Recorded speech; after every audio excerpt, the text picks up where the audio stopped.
According to musicalexpert.org, new wave music is often thought of as an outgrowth of punk music that became popular in the 1970s. Punk was seen as distinctly separate from heavy metal or rock bands because of its anti-corporate and often anti-government stance. New Wave, however, often embraced the corporate in its marketing strategies, with many bands becoming one-hit wonders by producing a single popular record and then quickly becoming obscure.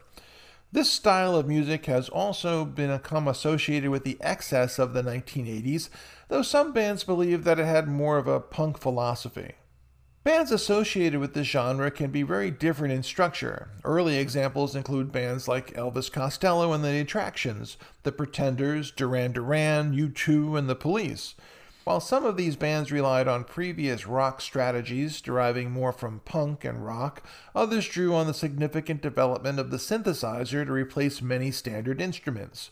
By the mid-1980s, the term new wave encompassed just about all musicians that might now be considered alternate rockers.